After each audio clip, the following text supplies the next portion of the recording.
morning. Thank you, Leah, for offering to have us come here. I really appreciate it.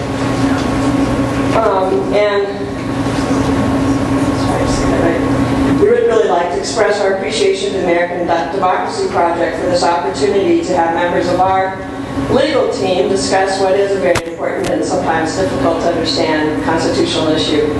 I hope this will be the beginning of a long and beneficial relationship between the ACLU of Utah and the American Democracy Project of Weber State. I will definitely leave most of the background and explanation of this case to our presenters, Darcy Goddard and David Ryman. But I did want to just take a moment to explain why the ACLU of Utah became engaged in this challenge to Ogden's so-called gang injunction law enforcement action. And as Leah mentioned, it is kind of an interesting tie-in, I think, to look at what's unfolding in the Middle East right now. Because it does give us some perspective about thinking what is a democracy and how, what are the elements of that, and when people speak to wanting that and are working so hard for it, what will be the result for them, and how does that match up how we handle things in our country, who we are. As we watch, we're reminded of how relatively safe and secure an existence most of us in our country enjoy. But this is, of course, largely due to excellent efforts of both our law enforcement professionals and the contributions of caring and observant community members, and of course, most, I think, profoundly, the system of government and the rule of law under which we have chosen to live together. However, as the ACLU has witnessed time and time again in its 90-year history, we as a people are inclined to undertake activities which we believe are meant to keep our families and communities safe, but also frequently compromise our rights and freedoms as individuals. Or more accurately, compromise the rights and freedoms of particular individuals whom we distrust or see as threatening to our familiar ways of life. Individuals who are easy to see as other or different than ourselves. The role of the ACLU, on behalf really of the Bill of Rights and our Constitution, is to ensure that our country maintains a constitutionally appropriate balance between seeking to keep its people safe and allowing those same people to live their lives as they see fit as constitutional protections. Though Darcy and David will speak more specifically to the constitutional problems posed by Ogden's gang injunction, I will say in general that law enforcement actions such as this are part of a much larger and unfortunately not all that novel, trend towards sweeping certain individuals and groups, frequently wholesale, out of what should be our shared communities. The problem, as I mentioned, is not that all people targeted by such actions are deserving of the treatment. The problem is also that even people whose lifestyles we may not like, have a right to live their lives as they see fit within certain parameters. And most profoundly, and most importantly, they have a right to our constitutional protections of due process and equal protection. Again, I'm very pleased to have Darcy Goddard and David Ryman here to further discuss the nature of our constitutional challenge to the Ogden gang injunction. Darcy Goddard is the ACLU of Utah's legal director. She's been in that position for a little over a year with us. Prior to joining our team, she served in the office of the State Attorney General, now Governor of New York, Andrew Cuomo. She's a graduate of Smith College and received her law degree from the University of Virginia. David Ryman, who is a cooperating attorney on the gang injunction challenge, is also a member of the ACLU of Utah's Board of Directors. David is currently a shareholder at the firm Parr, Brown, Dee & Lovelace in Salt Lake City. David is a graduate of Dartmouth College and received his law degree from the University of Chicago. I'm happy now to turn over the time to David and Darcy. When they've completed their presentation, there will be time for questions and dialogue about this. Thank you. Okay, we're going to try, I hate microphones, so we're going to try it like this, and if y'all can't hear me, someone just wave in the back. Like Karen said, I'm the legal director of the ACLU of Utah. I've been here for about a year. And in the time that I've been at the ACLU, we have gotten complaints sort of ranging the spectrum. Free speech complaints, search and seizure complaints under the Fourth Amendment. All manner of complaints come through our office. And this complaint and concerns about the Ogden gang injunction actually were first brought to our attention by criminal defense attorneys in the Ogden area who said, I don't know if you guys know this is going on, but this is a very serious intrusion on the civil liberties of some of our clients. Shortly after that, an article ran in the Standard Examiner that gave us more of an idea of what some of the onerous provisions in the gang injunction were. And we saw some obvious concerns, but we obviously wanted to also see the terms of the injunction itself before we became involved. So we did ask for a copy of at the time it was a temporary restraining order that had been entered by a local district court judge, which in Utah is the trial level, the lowest trial level court judge, had entered a temporary restraining order ex parte, which means without an opportunity for the other side to come in and argue against it. And when we looked at the TRO, we really felt like there was no way the ACLU couldn't get involved. Sometimes the ACLU is the only organization that can realistically sort of challenge something like this. And the gang injunction was something that definitely fell within that category of case. It presented important issues of First Amendment rights, freedom of association, freedom of speech. It included Second Amendment issues about the right to keep and bear arms. It included Fourth Amendment issues, due process issues, equal protection. There was a very strong potential for racial profiling. And so once we saw it, we really felt like we didn't have a choice. And we were actually then very excited to get involved in it.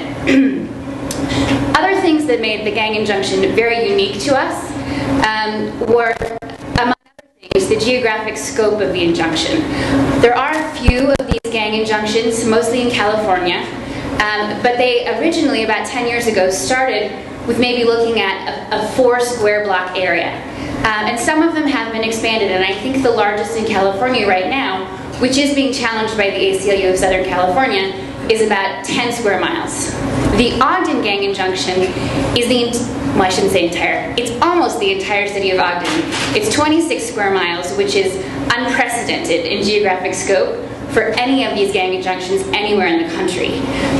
We also, when we were looking at the terms of the gang injunction, noticed that the terms, and those are the restrictions on people's conduct once they've been served with the injunction, were much more onerous than any of the terms in any of the other gang injunctions that we had seen, and that when I reached out to affiliates in California in particular, they had seen. And David will talk a little bit more about sort of the merits and the specific terms in a minute, but they were really, again, uniquely broad.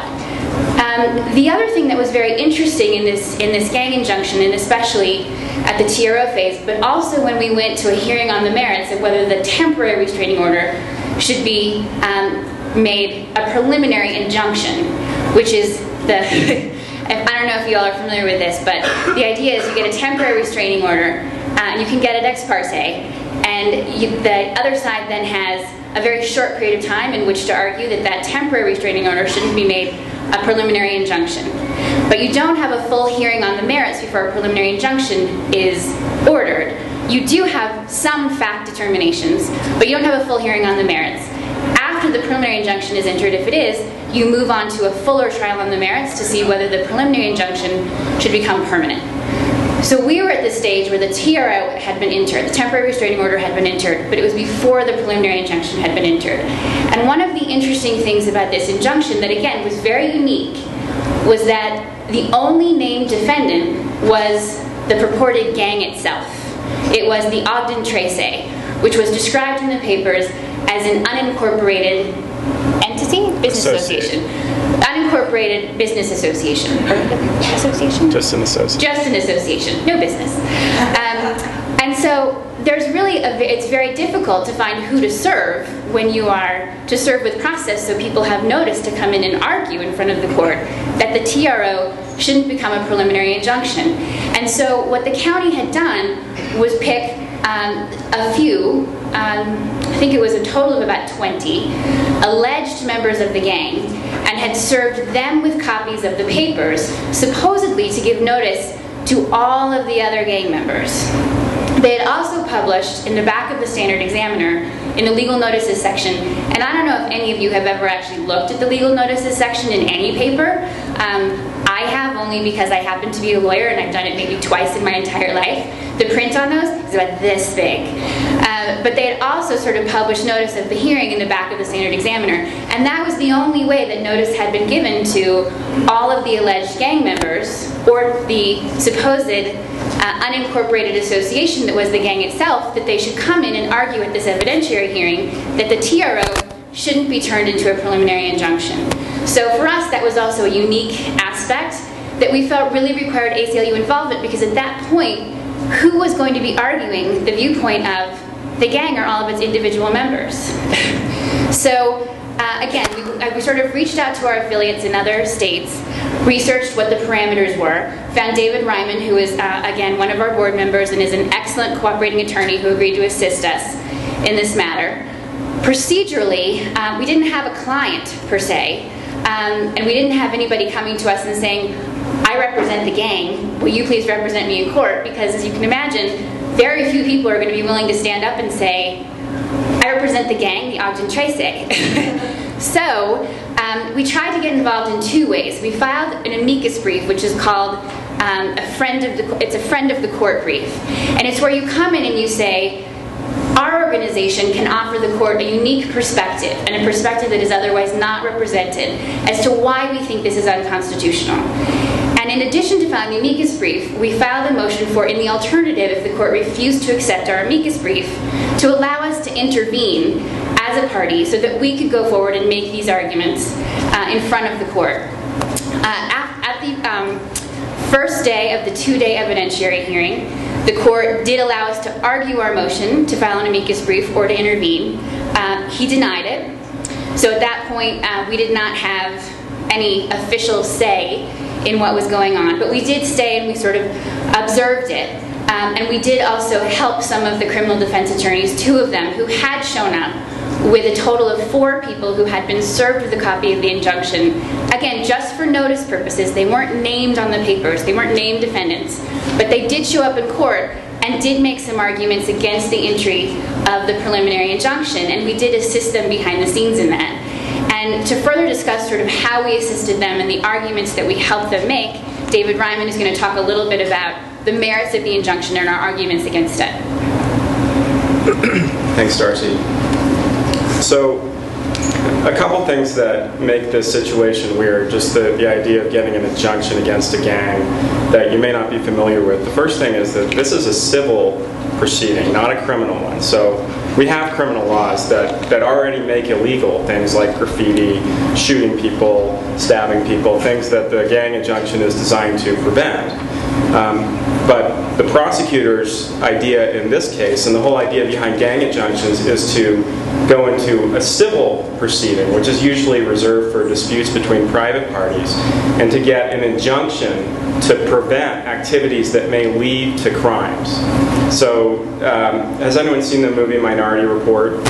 Sort of futuristic sci-fi movie with Tom Cruise. The idea is the police force goes in and stops people from preventing future crimes. That's essentially the idea. So not so futuristic, not so science fiction. And the terms of this injunction are designed to make illegal conduct that right now is legal. So that's one thing that makes it weird. Second thing is that this is technically an action, what's called an action to abate a public nuisance.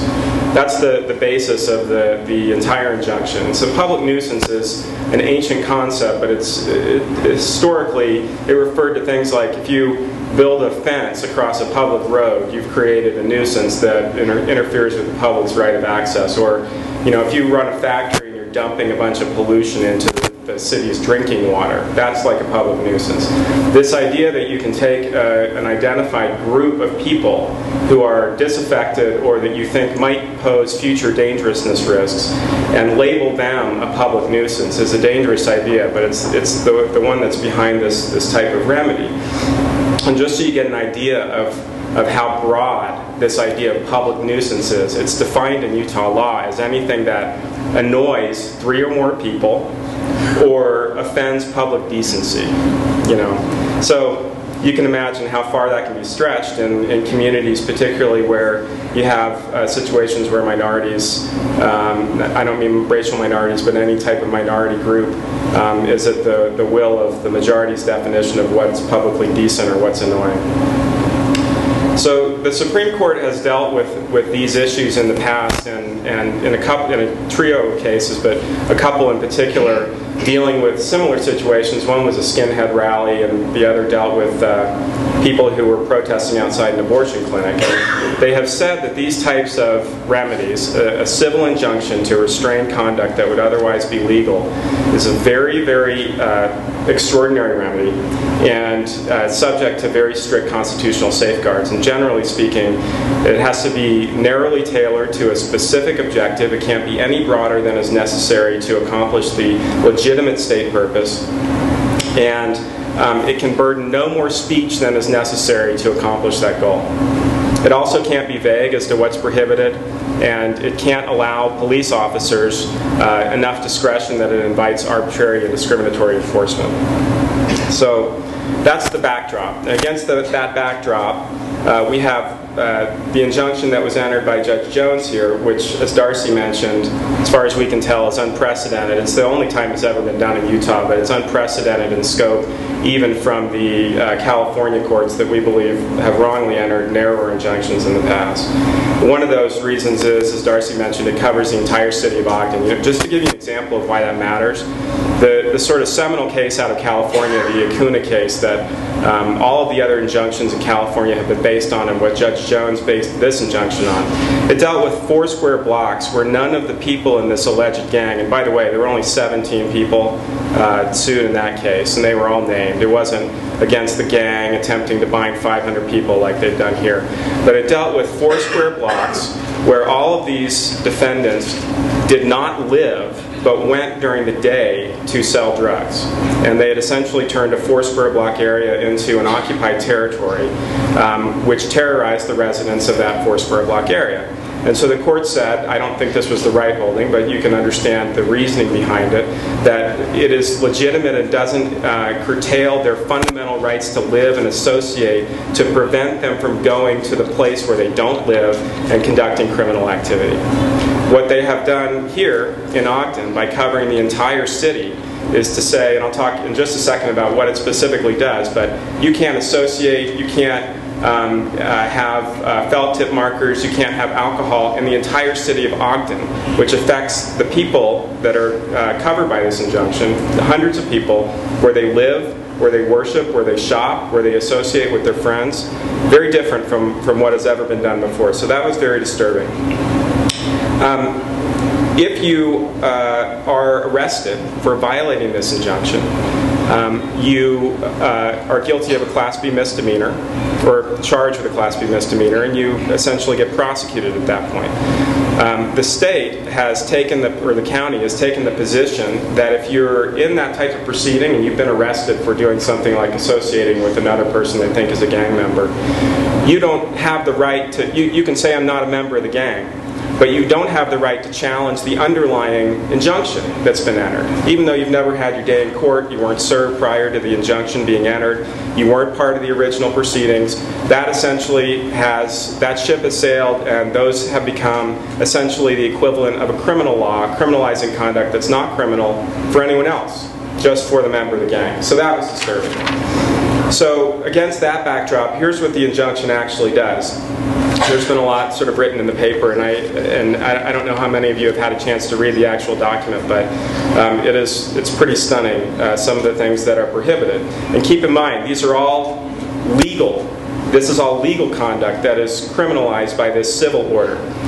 The first one is, it prohibits you from associating with any other person that the police view as a member of the gang. That could be a family member. There have been, we believe, multiple members of the single family that have been served with the injunction because the police believe they're gang members.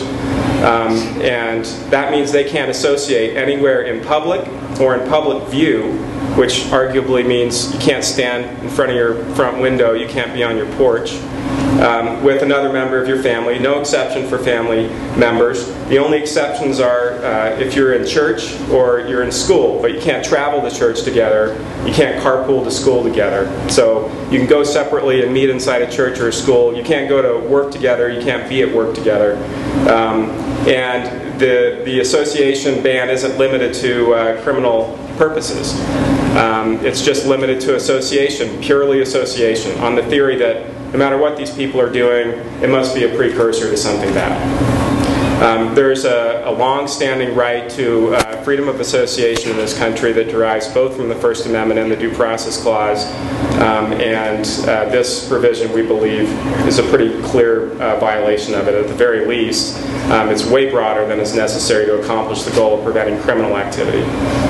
In addition to that, there is a mandatory curfew that's apparently perpetual every night from 11 p.m. to 5 a.m. The only exceptions are things like if you're going to or from your job or to school, or if you're running away from a natural disaster, then you can violate the curfew. This also applies to people in public view, so you can't even be sitting on your porch, and it's not limited to criminal activity. The injunction also prohibits the possession of what they call graffiti tools, which are not defined in the injunction, but it includes things like a felt tip marker. So if you're going to school and you have a felt tip marker in your backpack, you can be arrested for that. If you're leaving Home Depot with a can of spray paint, you can be arrested for that. It prohibits you from having or even being in the presence of an open container of alcohol, even if you're of legal age, and there's nothing wrong with having alcohol, and it's legal possession. If you're sitting on your porch after a day of work drinking a beer, you can be arrested. It prohibits being in the presence of prescription medicine if the person who has the medicine doesn't have a prescription for it or can't provide proof to the police that they have a prescription for it. It prohibits conduct that the police deem to be annoying, confronting, harassing, or challenging towards any person who they believe has complained about Ogden Trace in the past. It doesn't provide any standards for what that means. Essentially just delegates to law enforcement the judgment to determine what you're doing we think is annoying and harassing. The Supreme Court has weighed in on that before, by the way, in the anti-abortion protest case, and said you can't do that. The only type of speech you can prescribe is speech that's independently wrongful, something that's so infused with violence that it's an overt threat to someone, for instance. Not annoying conduct, especially when it's not defined. The injunction, curiously, in a case that, in a state at least, that seems to be at the forefront of gun rights, prohibits any alleged member of this organization from owning possessing a firearm, even if it's legal, or from even being in the presence of someone else who has a firearm.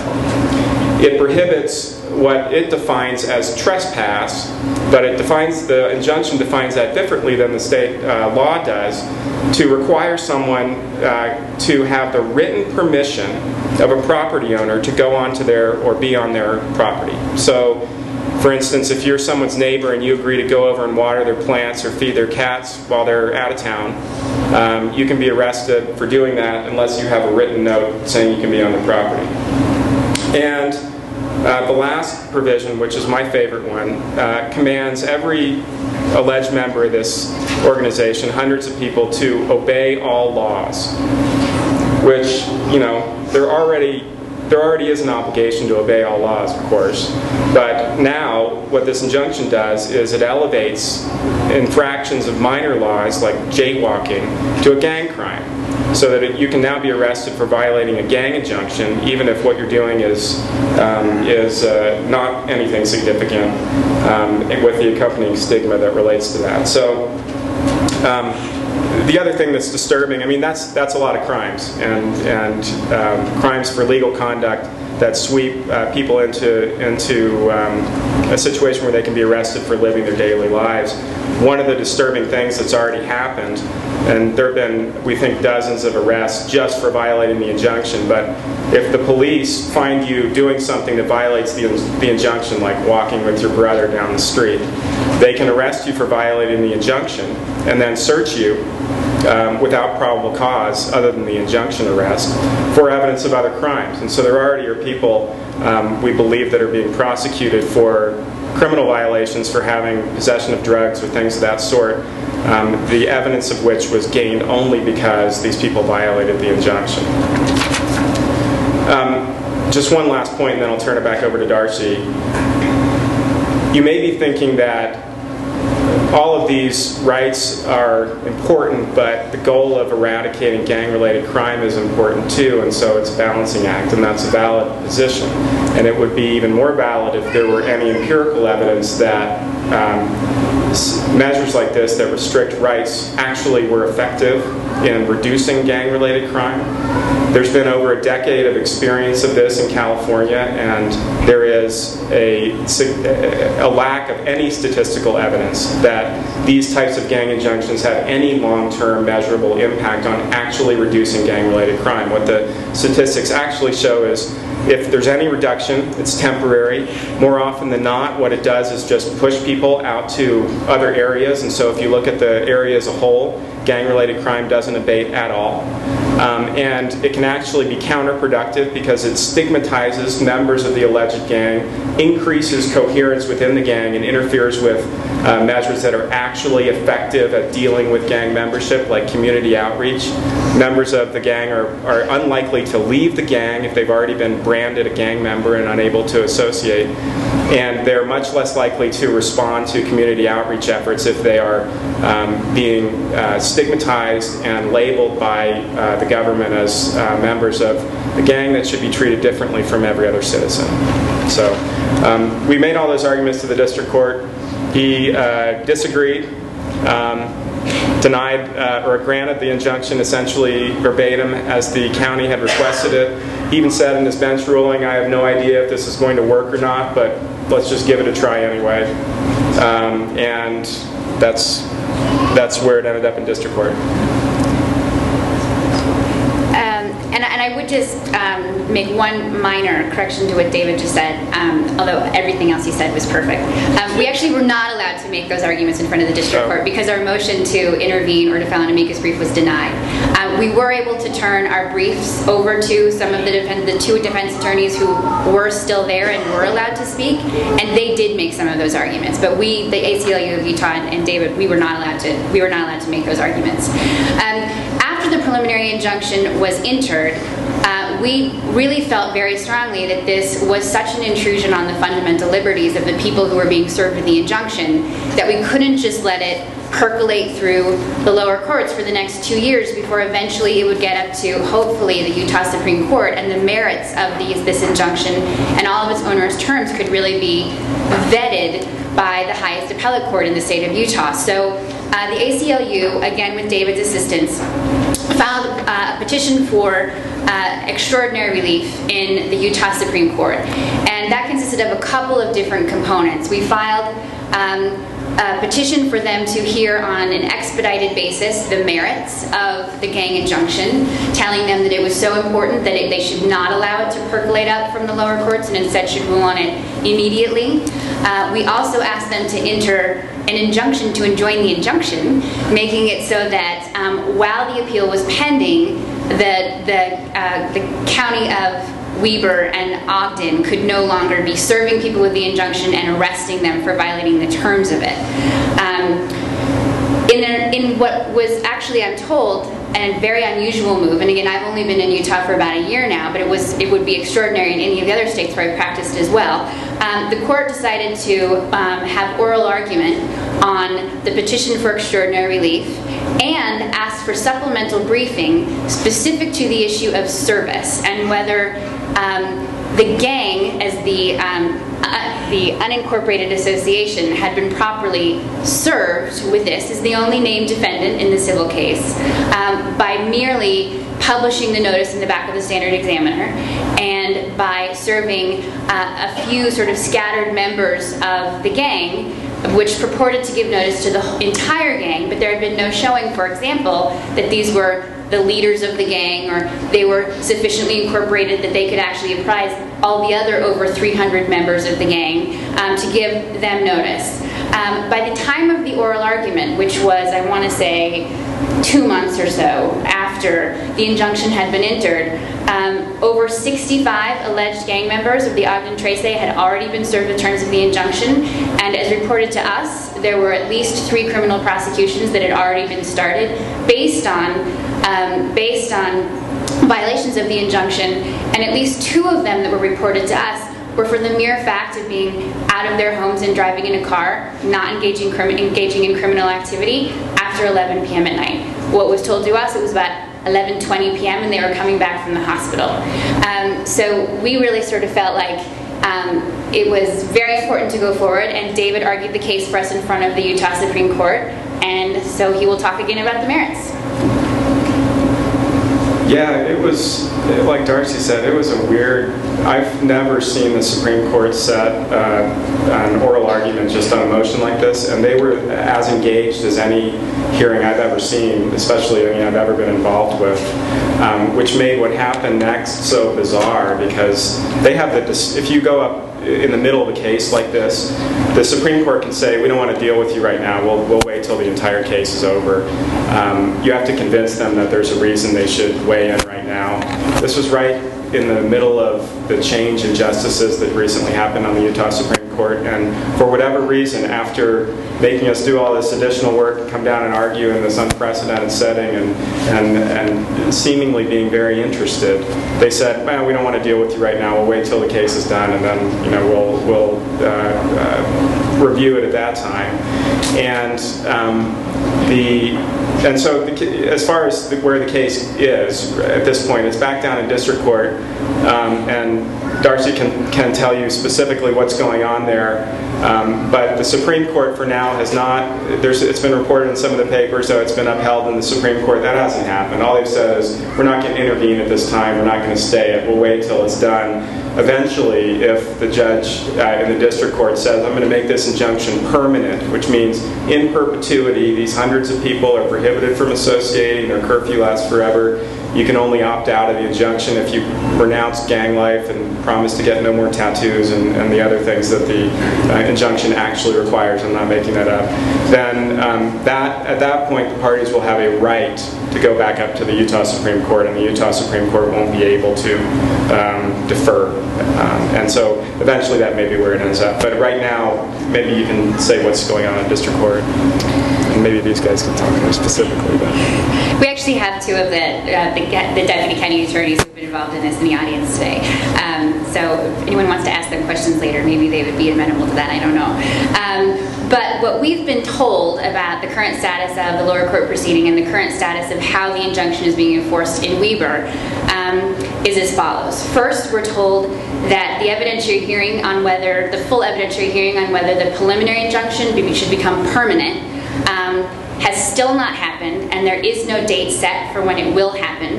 And until this injunction becomes permanent, it cannot be appealed, so it's stuck in the trial court level, and it can be enforced by Weber County and the city of Ogden. News reports indicate that over half of the alleged gang members have been served, and the ACLU has now received several complaints about the way in which it's being enforced. And those include, for example, people who say that they were wrongly served with the injunction and they want to challenge their inclusion in the gang database and want to challenge the fact that they were served with the injunction. And it's our understanding that most recently, one of those individuals tried to get involved in the trial court proceeding, and the county argued that he didn't actually have a right to be heard in that forum because he was not served for notice purposes and he was not already before the trial court on that issue. We've also received complaints that people have been served with the injunction, one of whom says he was served for the injunction on his way out of jail, and then he was followed until he violated it with otherwise legal behavior, like again being in his car after 11 p.m. And we've also been told that the police are using, and David alluded to this earlier, that the police are using the mere fact of the injunction, and again, the perfectly legal conduct that otherwise you couldn't stop people for, but they've been using that as an excuse to arrest people for what is otherwise legal conduct and then searching them and their vehicles or their homes incident to that arrest to uncover evidence of other crimes that they don't have a warrant to be looking for evidence to support, and they don't have probable cause to believe someone has committed. So as reported to us, it's being used as a bit of a fishing expedition to see if there are additional bits of evidence out there that they can get people tagged with more serious crimes than just the Class B misdemeanor that is attached to violating the terms of the civil injunction. So I guess to sum it up, and then we're going to open it up to questions from the audience. you know, the ACLU really believes that these are incredibly serious issues, and we know it's complicated when you're trying to balance law enforcement and the rights of citizens in a city like Ogden versus the fundamental rights of everybody else. But what you can't do when you have an injunction like this that has such incredibly onerous terms and criminal liability for otherwise civil conduct is just ignore it or gloss over it with the kind of blanket assertion that Weber County argued at the time, which were comments like, you know, these are bad criminal people, so we can assume they'll do bad things in the future, or that, and this is a quote, the rights of the many outweigh the rights of the few. And that last comment was particularly concerning to us, and it should be particularly concerning to you, because it was made by an officer of law enforcement, and it contradicts the very notions on which this country was founded, and it contradicts the express provisions of the Bill of Rights.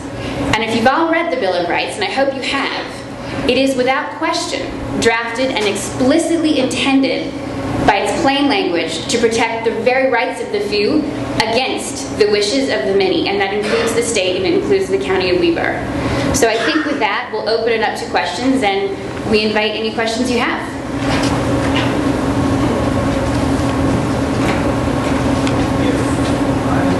Would you mind standing and speaking up a little bit? If I'm arrested under this injunction, is this a possible defense that the law is unconstitutional? Is there another way to get at it faster than waiting for the district court?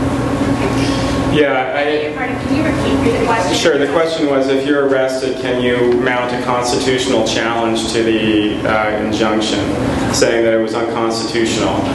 There's no reason why you shouldn't be able to do that, and I believe that there are a couple people that are currently being prosecuted that have made those arguments, and it's possible those may wind their way up to the appellate courts. There's a little bit of a difference between saying, like anytime you get charged with a crime, you can go into court and say that criminal law is unconstitutional. Ordinarily, if you're a member of the public, you've had the right to participate in the process that led to that law going on the books through the normal political process. And it's the collective judgment of the people that that should be a crime. That's the difference between this injunction. You can argue it's unconstitutional, but you had no role in the process of this activity becoming a crime because you weren't allowed to participate in the original proceeding. The only party to that, according to the county, is the gang. And the gang wasn't there. They weren't represented. The people who were served as purported members of the gang attempted to make these arguments, but those aren't, by and large, the people being prosecuted under this injunction. So the answer is yes, but it's not. That doesn't mean that it's the same as you'd have the same rights as if this were just a normal criminal law. Under those circumstances, it seems like that argument would be even stronger. Yeah, the comment was it would make the argument even stronger, and I agree with you, but given the reception that these arguments have had before Judge Jones so far, we're not optimistic that that would help. I mean, ordinarily there are other defenses to injunctions that you can't raise after the fact, but as a practical matter, I mean, what arguments you have and what arguments you don't have is theoretical, but the practical reality is people are getting arrested and pleading, most likely pleading out, and never getting the chance to mount these constitutional challenges. And the other thing I would just quickly add is that if you can raise that in an individual criminal case, but to the extent you get a ruling saying that all or part of the injunction is unconstitutional, it's going to apply to that case. It's not going to be necessarily striking it down or persuasive authority for other judges to say that the same thing. And so until you get an appellate court ruling upholding that, you're going to continue to have enforcement by the police in individual criminal cases. And another thing that I think is an unintended consequence of the injunction, but I think is important for people to think about, is that if you have individual criminal cases where this is being raised as an issue, to the extent that the individual criminal defendants are indigent, and so that way they have to be appointed a public defender, you're really taxing the public defender system as well, because you are criminalizing otherwise civil conduct, creating additional cases where they otherwise wouldn't exist, and they are then going to be taxed with raising these very complicated constitutional issues in every single case. And for an already strained public defender system in Weber, that's a very significant additional burden. It's a two-part question. I was wondering, for one, what constitutes as a gang? And then two, is it illegal to actually be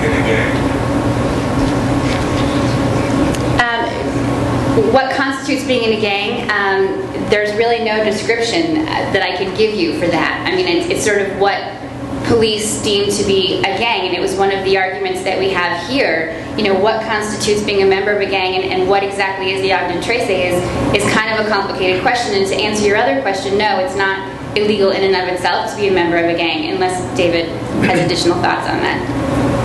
It's not, and there's actually a criminal street gang statute in Utah. What it prohibits is criminal activity. Mere membership and status in a group has never been criminal, can't be criminal under the Constitution. That's one of the disturbing things about this injunction.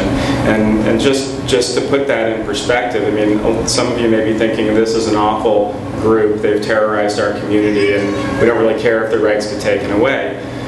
From the very beginning, Weber County promised that this would be the first of many. If it was successful, they would use this tactic against other gangs. And it doesn't take too much stretch to worry about what's the next disaffected group that's going to be considered a public nuisance or a violation of public decency. What's the next disaffected minority whose rights can be sacrificed if the courts become a tool to enforce the will of the majority instead of a guardian of the minority's rights. So then, on top of that, did you say that if anybody's annoyed by, if more than 3 people are annoyed by what somebody's doing, then they can be looked at as a gang? Yeah, so the definition of public nuisance in the Utah Code, there's a number of different things that can be a public nuisance, but one of them is if it's annoying to more than 3 people, you know? I just want to say, if 3 missionaries are annoying a group of me and my friends, can we call them a gang? Yeah, it's... I'm not going to comment on that. No, that's the concern, is where does this stop? I mean, it's easy to defend your rights when they're yours, and it's easy to brush it off when there's some minority that has been socially stigmatized. But, you know, from a civil rights perspective, that's exactly when it is most urgent to protect those rights, because if we don't protect them when it is the most difficult and the most distasteful to protect those rights, then our commitment to them is not real. It's just a matter of convenience and expediency.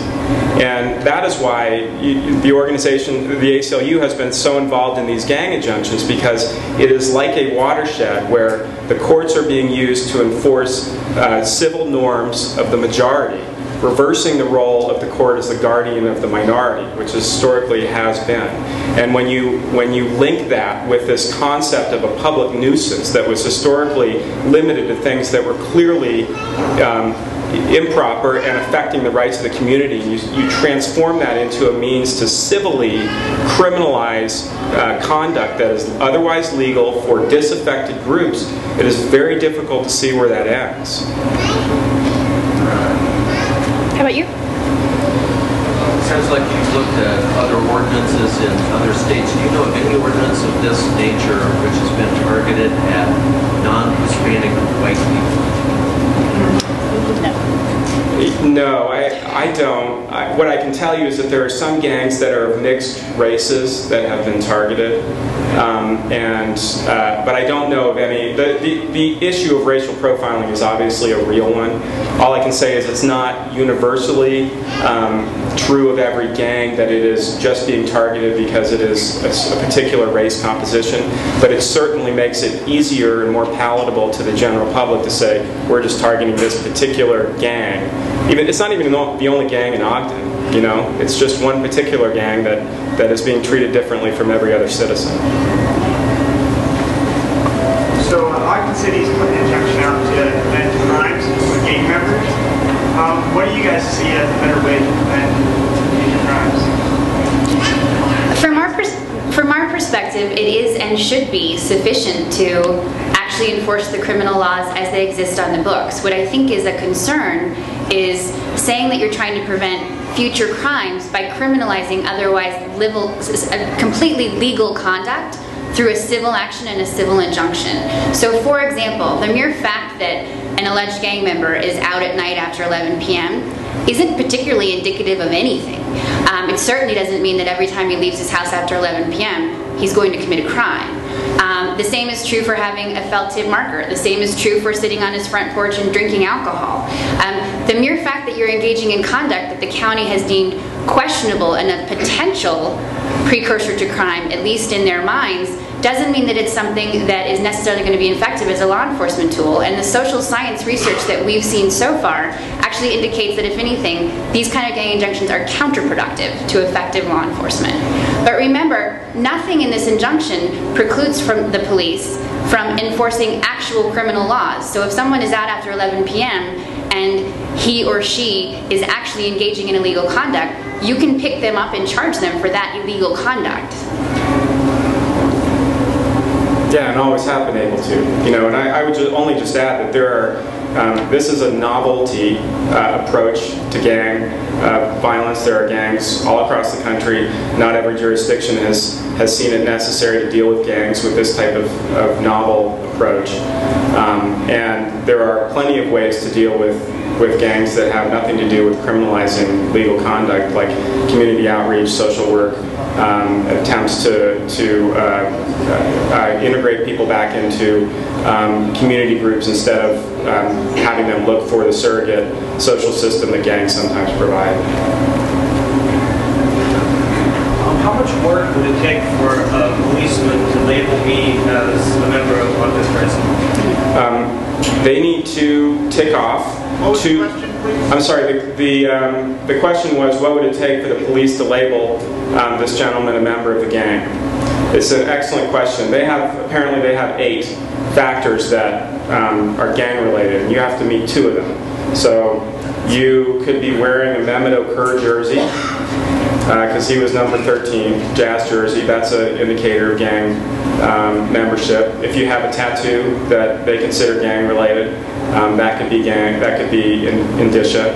If you are, so let's say you're walking down the street wearing a Mehmet Okur jersey, and you're with one of the hundreds of people that the police think are potential members of this gang. That's enough. They can serve you with the injunction, and then you're in the gang database, and you're bound, and you can be arrested for being out after 11 or drinking a beer on your porch. And by the way, I mean, it'd be one thing if they were making this argument in court and a judge said, yeah, I find that's a reasonable means to determine your gang membership. This has just been entirely delegated to the police. The police just say, oh yeah, this is our system for determining who's a member of the gang. There's no oversight by the courts. Unless you're arrested, you can go into court and say, I want my gang membership adjudicated, but that's a poor substitute for not being served and arrested in the first place. 8 years ago, my cousin Dan Montgomery was stabbed to death by an Ogden gang member. And 8 years later, this gang has continued to harass my family and make threats against us. They threatened us for speaking out during the trial in the news. And I would just like to know what rights that they are violating for my family's rights. And also, I would just like to know if a white supremacist gang is included in this injunction, if they would have the same rights as Ogden prison. First of all, that's a terrible story, and I'm sorry to hear it, both for the original incident and for the conduct that you say they've been engaging in since then. What I would say is that this civil injunction, as I read it and from what you've just described of their conduct, actually wouldn't add any additional protection to the existing criminal law. Threats, for example, are already illegal. If they are not just a matter of free speech, but they rise to the level of threats that place you in fear, are already illegal. Certainly the original incident violated the law, and it sounds like the person was prosecuted for it. As for a white supremacist gang, they're not included in this injunction because this injunction is directed only at the Ogden Trace. But there's nothing to prohibit law enforcement here in Weber County or anywhere else from trying to seek an injunction against a white supremacist gang, and the ACLU would be making the exact same arguments on their behalf, that this is unconstitutional for all the reasons we've been discussing here today. So for example, you get a license to drive a car and say you speed or get into an accident, you get your license taken away.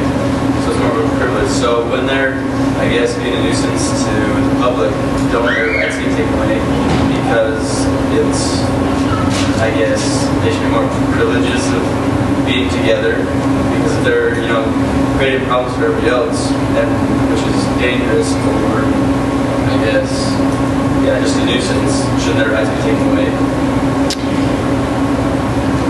If you get your driver's license taken away, and there's certainly case law indicating that your driver's license is a privilege and not a right, the state doesn't have to allow you to drive a vehicle in the state of Utah, then that's one thing. But it's quite another thing when you say that someone's conduct in the past means that they don't have the full protection of the Bill of Rights going forward. And the Bill of Rights isn't a privilege. It's called the Bill of Rights for a reason.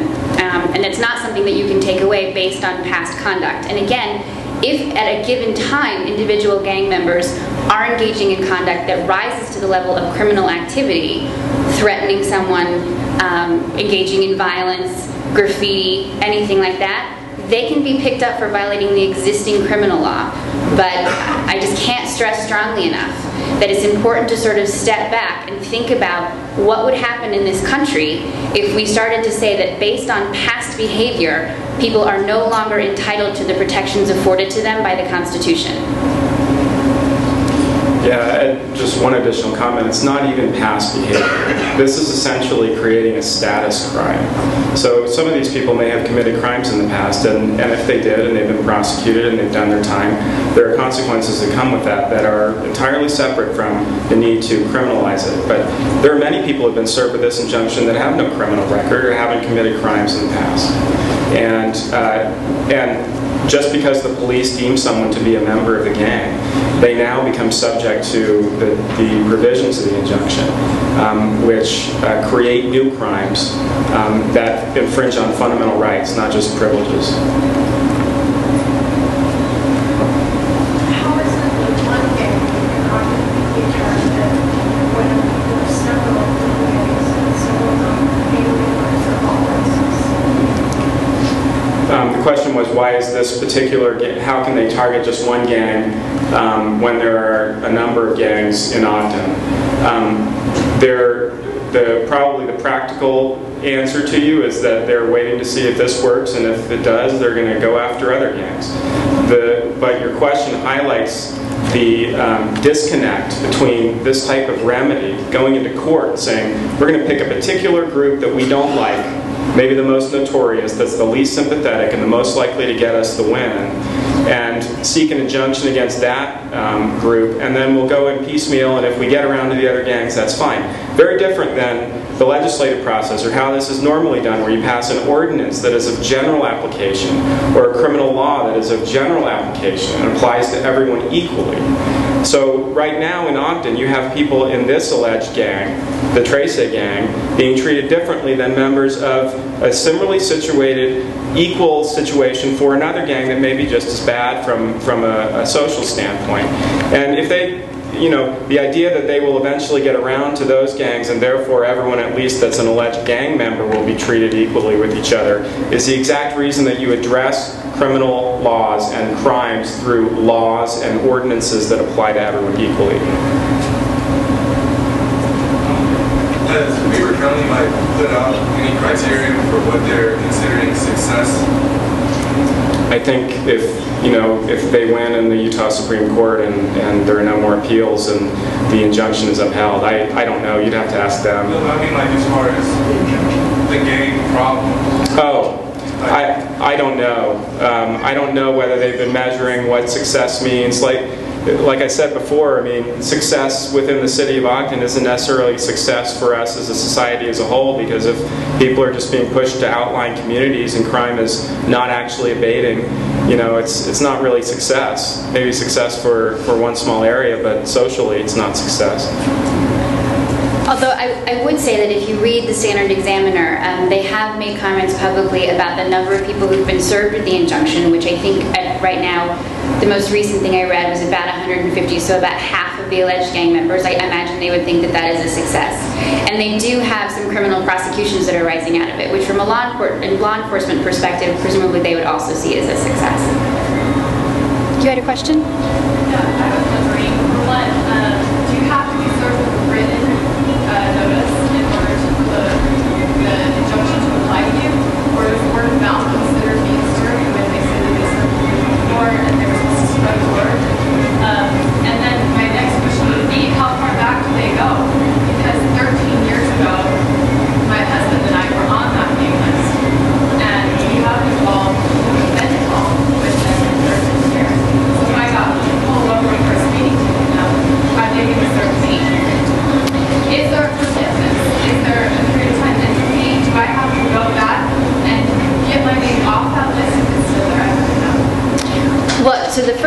question was whether you have to be personally served with written notice of the terms of the injunction and that you are bound by it. And the answer is yes. Although that was not true in the proceedings that were involved in getting the preliminary injunction entered. As we mentioned before, only a few representative members were served with those papers and given the opportunity to show up and argue against it if they wanted to. Going forward, now that the preliminary injunction has been entered, in order to be bound by its terms, you do have to be served with a paper copy and told that you are now subject to the terms of the injunction. That said, reports that have been filtering into our office indicate that they might serve you, or someone, Anna, our development director here, they might serve Anna, and then they'll just follow her around and wait for her to violate it. And given that they can violate you for all manner of things that are perfectly legal, it's pretty easy to find some sort of technical violation that is in no way indicative of criminal conduct. Your second question about the gang database is something that came up a little bit at the evidentiary hearing when they were wanting to make the TRO a preliminary injunction. And it was always very fuzzy and left unanswered, frankly, how one ever gets out of the gang database. She will not be served. How one gets out of the gang database once you're in it. Because once you're in it, at least according to the testimony, you're in it for as long as you have any sort of law enforcement interactions. So also, as reported to our office, we have been told, and these are just reports to our office, and this is in no way intended to demonize any law enforcement. Just so everybody knows, this is not a criticism in particular to Weber County or the Ogden City Police. But what we are told is that law enforcement does have a bit of a financial incentive in the form of federal gang funds to make sure that their gang rolls stay fairly high. And so if they pull you over for speeding and they have an interaction with you, even if it's not gang related, that's still considered an interaction with law enforcement that would keep you in the gang database for an additional year or whatever. To the extent you're worried whether you're still in the gang database or whether your husband is, you might just go down and ask. I don't know if they'd be willing to release that information, but you can ask. Yeah, if you are served with the injunction, just not you in particular, but if anyone is served with the gang injunction, the injunction does provide for what's called an opt-out. And here's what it requires you to do. You have to admit under oath that you're a member of the gang, or that you were a member of the gang. You have to renounce gang life, whatever that means. You have to have no arrests within the prior 3 years, which is quite difficult since there's a whole new slew of legal activity that's now a crime. You have to have employment for a year before you can opt out. And then finally, even if you go through all that and you get adjudicated as opted out of the injunction, that status can be revoked if you get a new tattoo or if you're seen associating with another person that the police think is a gang member. And then you got to do the whole thing over again. So. Any more questions? Thank you very much. Okay, well, I think, okay, one more. I live in Ogden, as I bet most do. I go to sleep at night and hear sirens going off and all that. My question is, as you mentioned in the beginning, the whole point of the ACL is a constitutional balance of keeping people safe and letting people live the lives that they want to live. At what point, where do you draw the cutoff, and how would this injunction impede the average American citizen, the average person in Ogden that wants to live their life? How would this injunction impede me, who's not a member of the Trace, just a student at Weber? Also, what aspects of the injunction would you find favorable to prevent crime? Well, as to your first question, it kind of gets to the core of the delicate balance that we have staked out as a society between personal freedom and preventing social ills. You know, there are tyrannies and despotic governments that are ruthlessly efficient in preventing crime, but they don't provide their citizens with the rights that we as a society expect. There also, I think, tends to be a false dichotomy that people in this country sometimes subscribe to, particularly when things are bad, the period after 9/11 being sort of the most recent example, that we need to sacrifice liberty in order to provide for our security. There's a famous quote from Justice Black who said, unfortunately, there are some in this country who believe that the way to protect freedom in this country is to adopt the techniques of tyranny. It's not always the case, and history, I think, has shown us that a freer society is a safer and better one in the long run, and that even though tyrannies can be very efficient in suppressing certain types of crimes, they foment and encourage worse social ills over the long run. But to answer your first question more directly, we tolerate social ills in this country for the benefit of rights. And it is unfortunate that there's crime going on, and it's terrible for the people that have been terrorized by this gang. And none of us is trying to minimize that. The question is, who is going to be the guardian of rights when that balance is called into question? Particularly when it's not affecting you as an average citizen or a student at Weber. You're not a member of Ogden Trace. Who is going to stand up for the gang?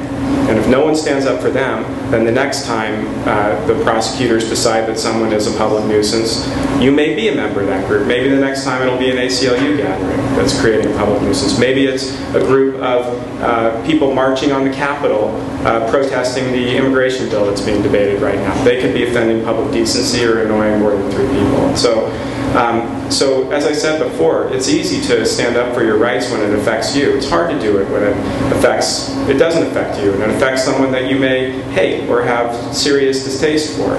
But that's the bargain we drew when we founded this country that's been embodied in the Bill of Rights. And if we don't stand up for it now, then it becomes very difficult to stand up for it in the long run. Your second question was, what do we see in the injunction as positively preventing crime? I don't know that there are any provisions of the injunction that I could say would be effective. I don't think we have any empirical evidence that they are effective, but that would probably be a question you could better address to the guys who are on the ground in law enforcement talking about which particular provisions are helpful. And just to add one thing very quickly, because it just came out this morning, when you're looking at sort of the analysis of the protection of individual freedoms in the face of very objectionable conduct, just this morning, the United States Supreme Court issued an opinion in the Westboro Baptist Church case. And if anyone has been following that, that is a situation where there is a group that has very, very vocal anti-LGBT protests outside of the funerals of people who have been killed overseas in war. And it is incredibly objectionable. The things that they say and the signs that they hold and the accusations they make against the United States and the military and the individual people who have been killed fighting for their country and who are now being laid to rest. And just this morning, the Supreme Court, in what I imagine was a very difficult decision for them, upheld the right of the Westboro Baptist Church to have those protests. Because the fact is, you have your right to assemble, you have your right to associate, you have your right to free speech, even when it's incredibly annoying and obnoxious to some people. So long as you are not engaging in criminal conduct, then you still have the protections of the Bill of Rights. And I imagine that will be very heavily covered in the local papers, and the opinion itself is available online. And I think that's it. Thank you.